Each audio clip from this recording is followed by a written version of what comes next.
In exercise 1.3, we have the concept of irrational numbers. So, irrational numbers are the numbers which cannot be written in the form P upon Q, where P and Q are integers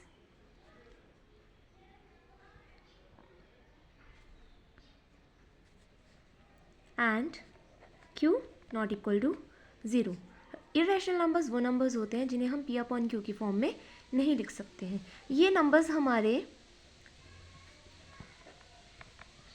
non terminating and non repeating होते हैं. जैसे हम बात करें √2 की, √3 की, √5, ये जितने भी हमारे पास रूट्स वाले नंबर होते हैं जो नॉन टर्मिनेटिंग होते हैं, मतलब जिनकी वैल्यू जब हम कैलकुलेट करें, जब फाइंड करें तो वो ख़त्म ही नहीं होते और नॉन रिपीटिंग होते हैं और वो कभी रिपीट भी नहीं करते अपने डेसिमल एक्सपेंशन को. जैसे हमारे पास हम पाई की बात करें, पाई एक इरेशनल नंबर होता है. वैसे हम पाई की वैल्यू जो एक 22/7 लेते हैं, 22/7 की अगर हम बात करें तो ये एक रैशनल नंबर है, क्योंकि अगर हम इसको सॉल्व करेंगे, 22 को 7 से डिवाइड करेंगे, we will get non terminating, मतलब वो ख़त्म तो नहीं होगा लेकिन वो रिपीटिंग होगा. नॉन टर्मिनेटिंग रिपीटिंग हमारे रैशनल नंबर्स होते हैं, but non terminating non repeating हमारे इरेशनल नंबर्स होते हैं. तो पाई की जो ये वैल्यू होती है 3.14 आगे सो ऑन, वो कभी ख़त्म नहीं होती और रिपीट भी नहीं होती, तो ये हमारा इरेशनल नंबर होते हैं. और हमारे पास एक आता है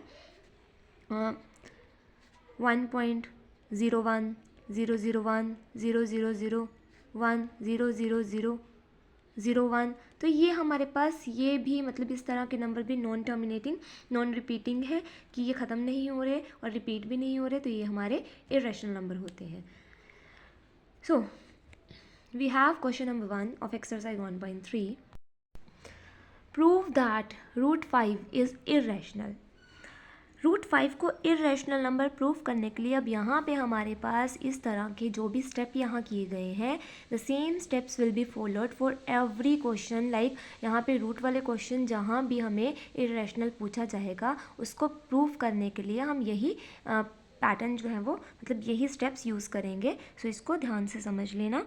late √5 is a rational number. हमें इरेशनल प्रूफ करना है तो हम उसको रैशनल नंबर मान के चलेंगे और लास्ट में जाके हमारे पास हम इस रिज़ल्ट को कॉन्ट्राडिक्ट कर देंगे कि हमारी जो अजम्पशन है वो रॉन्ग है. इसमें यही हमारा स्टेप होगा कि रैशनल नंबर को हम रॉन्ग प्रूफ कर देंगे and so that we can say after that कि √5 एक इरेशनल नंबर है. तो कैसे किया इसको, तो आपको बताते हैं. यहाँ पे √5 को रैशनल नंबर एज्यूम कर लिया. अब जो रैशनल नंबर होते हैं उनको A upon B that is P upon Q की फॉर्म में लिखा जा सकता है. अब √5 को अगर हमने A अपॉन B की फॉर्म में लिखा है तो यहाँ मेंशन कर दिया कि A और B जो है वो को प्राइम है. ठीक है. अब और B नॉट इक्वल टू 0, ये तो हमें पता है कि डिनोमिनेटर किसी भी फ्रैक्शन नंबर का या रैशनल नंबर में कभी भी हमारे पास डिनोमिनेटर 0 के इक्वल नहीं होता है, क्योंकि वो इनफाइनाइट बन जाता है, नॉट डिफाइंड बन जाता है. अब यहाँ पे हम क्रॉस मल्टीप्लाई करते हैं तो √5 के अपॉन में 1 है तो 1 इंटू A ही रहेगा, और √5 को जब B से मल्टीप्लाई करेंगे we will get here √5 into B. तो ये हमारे पास एक इक्वेशन बन गई है जिसको हम स्क्वायर करेंगे दोनों साइड्स पे. अब √5B होल स्क्वायर किया, मतलब ये √5 का भी स्क्वायर है और B का भी स्क्वायर है. √5 का स्क्वायर तो सॉल्व हो सकता है, √5 इंटू √5 5 होता है हमारे पास, and B square as it is यहाँ पे लिख दिया गया है, and equals A square. A कोई वैल्यू नहीं पता है तो A का स्क्वायर A स्क्वायर ही रहेगा. इसको हमने इक्वेशन नंबर 1 मान लिया. अब यहाँ पे अगर हम ध्यान से देखें 5B square equals A square, अगर हम यहाँ से B स्क्वायर को इधर ही रखें और 5 को उधर ले जाए, 5 यहाँ पे मल्टीप्लाई हो रहा है, वहाँ जाके डिवाइड हो जाएगा, मतलब A स्क्वायर को डिवाइड कर देगा. So since 5 divides A square, अब 5 जो है वो ए स्क्वायर को अगर डिवाइड करता है तो इसका मतलब है कि 5 जो है वो ए को भी डिवाइड करेगा। और ये हमारे पास एक थ्योरम है कि p एक प्राइम नंबर है जिसमें अगर p डिवाइड करता है ए स्क्वायर को तो p a को भी डिवाइड करेगा, जहाँ पे a एक पॉजिटिव इंटीजर है। सो यही थ्योरम का यूज़ करके हमने यहाँ पे बताया कि अगर यहाँ से 5 ए स्क्वायर को डिवाइड कर रहा है तो इसका मतलब 5 ए को भी डिवाइड करेगा। तो इसको हमने एक स्टार इक्वेशन कंसीडर कर लिया जो हमने यहाँ पे बोला है। अब अगर जो 5 है वो a को डिवाइड करता है तो इसका मतलब a जो होगा वो 5 का कोई मल्टीपल होगा, तभी वो 5 से डिवाइड होगा। तो हम यहाँ पे a को 5c मान लेते हैं। a और b हम ऑलरेडी ले चुके थे इसलिए हमने यहाँ पे c ले लिया। Again I am repeating it कि अगर यहाँ पे 5 a को डिवाइड कर रहा है इसका मतलब a जो होगा वो 5 का कोई मल्टीपल होगा, तभी वो 5 से डिवाइड होगा। तो a को हमने 5 का मल्टीपल की फॉर्म में 5c मान लिया इन द नेक्स्ट स्टेप। अब इक्वेशन 1 हमारे पास थी 5b square equals a square. अब इसमें हम a के प्लेस पे 5c पुट कर देंगे, 5b square as it is रहेगा equals a square means 5c whole square, 5b square as it is equals 5 square is 25 and c square as it is. अब b square equals 5 को यहाँ पे multiply हो रहा है 5, तो वहाँ जाके 25 से को डिवाइड कर देगा। तो 5 से 25 5c square, b square equals 5c square और c स्क्वायर हमारे यहाँ 5 मल्टीप्लाई हो रहा है, वहाँ जाके डिवाइड, तो b स्क्वायर अपॉन 5। अब अगेन यहाँ पे पहले हमने बात की थी ए स्क्वायर के लिए और ए के लिए। अब हम यहाँ पे बी स्क्वायर को देख लेते हैं। यहाँ हमें क्लियरली पता लग रहा है कि बी स्क्वायर को 5 डिवाइड कर रहा है। अगर 5 डिवाइड्स कर रहा है बी स्क्वायर को, it means which implies 5 will divide B also, 5 B को भी डिवाइड करेगा। तो इसको हमने डबल स्टार मान लिया। So from star and double star we get, अब 5 जो है वो ए और बी दोनों को डिवाइड कर रहा है। It means 5 is a common factor of A and B. यहाँ पे 5 जो है वो ए और बी दोनों का एक कॉमन फैक्टर आ रहा है, मतलब यहाँ पे हमें फैक्टर मिल रहा है which contradicts our assumption that √5 is rational.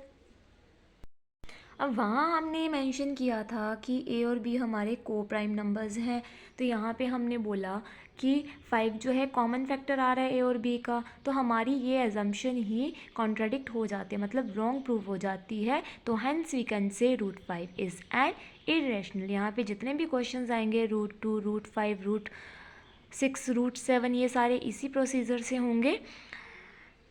Same step, बस नंबर्स यहाँ पे चेंज करेंगे, बाकी का कॉन्ट्राडिक्ट करना वो प्रॉपर एजम्पशन को पहले मान के चलना, फिर लास्ट में कॉन्ट्राडिक्ट करना, वो सेम प्रोसीजर रहेगा। Then question number 2 is show that 3 + √5 is irrational. So let 3 + 2 √5 equals to, here we have 2 √5, 2 √5 equals to a upon b। अब अगर हम इसमें डायरेक्टली, जैसे हमने √5 को प्रूव कर दिया है कि एक इरेशनल नंबर है, हमारे पास एक रिज़ल्ट होता है कि हम जब भी एक इरेशनल नंबर और रैशनल नंबर को मल्टीप्लाई करते हैं या इरेशनल नंबर में कोई रैशनल नंबर को ऐड करते हैं, सब्ट्रैक्ट करते हैं, means the sum, product, multiplication and sum, difference, multiplication, that is the product, and the division of any irrational number and rational number will give an irrational result। तो यहाँ पे अगर हम इसको इस तरह से करें तो 2 √5 यहीं पे रखा, +3 उधर जाके -3 हो गया, a अपॉन b -3। यहाँ पे condition same, A B are coprime and b not equal to 0।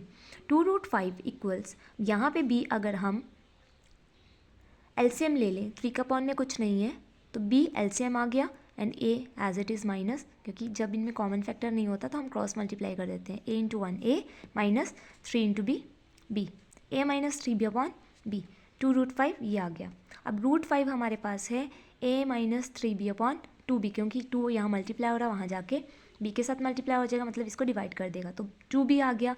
अब since a -3b upon 2b is a rational number, क्योंकि यहाँ पे हमने बोला था a अपॉन b हमारा रैशनल नंबर है, और 3 जो था यहाँ हमने शिफ्ट किया। अगर यहाँ नहीं भी सोल्व करते तो यहीं से पता लग रहा है कि a अपॉन b हमारा रैशनल है तो 2 अगर यहाँ पे डिवाइड भी हो जाता है इसके साथ तो वो भी रैशनल ही रहता। -3 एक रैशनल नंबर होता है because we can write 3 as 3/1 in the form of p/q where p and q both are integer, 3 और 1 दोनों इंटीजर है और यहाँ पे 1 is not equal to 0।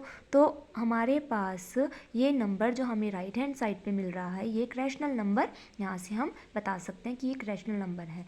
Therefore अब इसके अकॉर्डिंग अगर हम बात करें तो √5 इक्वल्स टू रैशनल नंबर आ रहा है, that is √5 is a rational which is a contradiction, क्योंकि अभी तो हमने प्रूफ किया कि √5 एक इरेशनल नंबर होता है। So how can we say that √5 is a rational number. So यहाँ पे हमने बताया कि √5 एक रैशनल नंबर है, ये हमारी कॉन्ट्राडिक्शन हो गई क्योंकि ये कॉन्ट्राडिक्ट करता है, ये प्रूफ मतलब पॉसिबल ही नहीं है। So hence 3 + 2 √5 is an irrational number. Question number 3, prove that the following terms are irrational. 3 parts है यहाँ पे। फर्स्ट था 1/2 √2।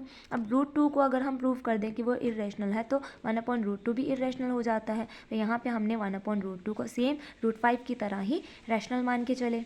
अब 1/√2 equal to a/b where a and b are coprime, b not equal to 0 और √5 अगर हम left hand side पे इसका रेसिप्रोकल ले लें तो यहाँ भी रेसिप्रोकल लेना पड़ेगा। तो सेम स्टेप यहाँ पे बैलेंस कर रहे हैं इनको। √2 इक्वल्स b/a, रेसिप्रोकल यहाँ है तो यहाँ भी रेसिप्रोकल, तो b ऊपर आ गया, a डिनोमिनेटर बन गया यहाँ पे। हेयर b/a इज़ रैशनल, अगर a/b रैशनल है तो b/a भी रैशनल होगा। सो √2 विल बी रैशनल, उसके अकॉर्डिंग √2 भी रैशनल होगा, but it is a contradiction, वो भी कॉन्ट्राडिक्ट हो गया, हेंस 1/√2 इज़ इरेशनल। और अगर हम वैसे सॉल्व ना करके प्रॉपरली बताया as be prove √5 is irrational. Second part था 7 7 हमारे पास रैशनल होता है, √5 हमारे पास इरेशनल होता है, तो √5 इरेशनल है and we know that 7 is a rational number. Product of rational and irrational gives an irrational result. Same as that in third part, 6 + √2, √2 is irrational, 6 is rational, sum of rational and irrational gives an irrational result। लेकिन अगर हम इसको alternatively दूसरे तरीके से करें कि properly बताना है 7 √5 को हमने कैसे इरेशनल प्रूव किया, तो उसके लिए 7 √5 को रैशनल नंबर मान लिया, तो 7 √5 को a/b लिख सकते हैं where a/b are coprime and b not equal to 0। अब √5 यहाँ पे 7 मल्टीप्लाई हो रहा है, वहाँ जाके डिवाइड a/7b।